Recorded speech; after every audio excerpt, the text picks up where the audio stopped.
بسم اللہ الرحمن الرحیم الحمد للہ رب العالمین والصلاة والسلام علی نبینا و حبیبنا محمد وآلہ واصحابہ اجمعین۔ ایک دلچسپ واقعہ نظر سے گزرا، عربی زبان میں تھا، تو میں نے سوچا کہ اس کو اردو ترجمہ جو ہے وہ اپنے دوستوں میں نشر بھی کر دوں، اور اس میں کیونکہ بڑی نصیحت اور عبرت ہے، یہ ایک لطیفہ ہی نہیں بلکہ ایک عبرت انگیز اور نصیحت آموز واقعہ ہے۔ اور وہ دلچسپ واقعہ یہ ہے کہ ایک شخص کی طبیعت بہت ناساز ہو گئی، تو اس کو موت کا خوف ہوا۔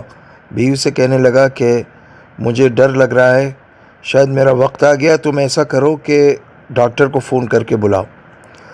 تو اس کی بیوی نے کہا کہ میرے موبائل میں تو بیلنس نہیں ہے، تو آپ اپنے موبائل کا کوڈ مجھے بتائیں تاکہ میں ڈاکٹر کو فون کروں۔ آپ کے موبائل کا کوڈ کیا ہے بتائیے۔ تو کہنے لگا اوئے رہنے دو، موت تو ایک دن آنی ہی ہے۔ سمجھ گئے آپ؟ مطلب موبائل فون میں کیا کیا اس نے بیہودہ چیزیں رکھی ہوئی تھی، یا کن نامحرم خواتین سے اس نے رابطے رکھے ہوئے تھے، یا جو بھی صورت تھی، اس نے کہا موت بہتر ہے اس سے کہ بیوی کے سامنے ایسی رسوائی ہو۔ تو میرے دوستو، اس میں جو عبرت اور نصیحت ہے وہ یہ ہے کہ چلو بیوی سے تم چھپا لو گے، ساری دنیا سے چھپا لو گے، لیکن وہ کریم مولا سبحانہ و تعالی جس نے تمہیں پیدا کیا ہے، جو رات دن تمہیں رزق دے رہا ہے، صحت دے رہا ہے، عافیت دے رہا ہے، عزت دے رہا ہے، تم اس کو ناراض کر رہے ہو، اس کی پرواہ نہیں ہے تمہیں۔ الم یعلم بان اللہ یری، کیا جانتا نہیں ہے کہ اللہ سبحانہ و تعالی دیکھ رہا ہے؟ تو میرے دوستو، ایک تو فرشتے ریکارڈ رکھتے ہیں نا اعمال کا، انسان کے اعمال کا ریکارڈ فرشتے رکھ رہے ہیں، جبکہ اللہ تعالیٰ کو تو فرشتوں کی ضرورت نہیں ہے، نہ ریکارڈ لکھوانے کی ضرورت ہے، لیکن انسانوں پر حجت تمام کرنے کے لیے اللہ تعالیٰ نے یہ نظام بنایا ہے کہ فرشتے دونوں فرشتے مقرر کر دیا اعمال کو لکھنے کے لیے، کرامن کاتبین یعلمون ما تفعلون۔ لیکن اس دور میں موبائل فون بھی ایک اعمال نامہ بن گیا ہے، اس میں بھی انسان کے بہت سے اعمال سیو ہو رہے ہیں، محفوظ ہو رہے ہیں۔ اس میں بہت سے اعمال، انسان نے کیا سرچ کیا، کیا دیکھا، کیا سنا، سب ریکارڈ میں آ رہا ہے۔ تو میرے دوستو، یہ دنیا ہے تو گزر جائے گی، وہاں آخرت میں تو سب کچھ سامنے آنا ہے۔ فَمَن يَعْمَلْ مِثْقَالَ ذَرَّةٍ خَيْرًا يَرَهُ، ذرہ برابر بھی خیر کا عمل کرو گے وہ بھی وہاں پالو گے، اس کی جزا، اس کا انعام۔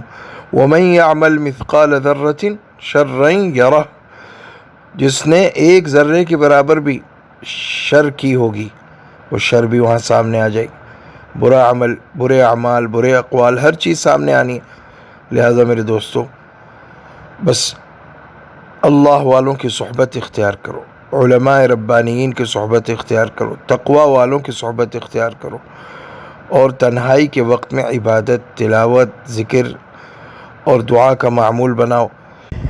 یہ اسمارٹ فون جو ہے، جس کو سیل فون بھی کہا جاتا ہے، یہ بڑی نعمت ہے اگر اس کا صحیح استعمال ہو۔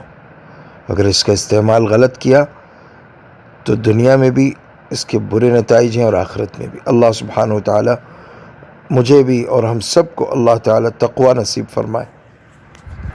اور آخر میں ایک دعا بھی سکھا رہا ہوں، یہ بھی سیکھ لیجئے۔ رسول اللہ صلی اللہ علیہ وسلم کی بتائی ہوئی دعا ہے، اللہم انی اسألک خشیتک فی الغیب والشہادہ، اے اللہ تنہائی میں اور لوگوں کے سامنے، دونوں صورتوں میں مجھے تقوی عطا فرما، اپنی خشیت عطا فرما، کیونکہ اللہ سبحانہ و تعالی کے سامنے حاضر ہونا ہے اور حساب دینا ہے۔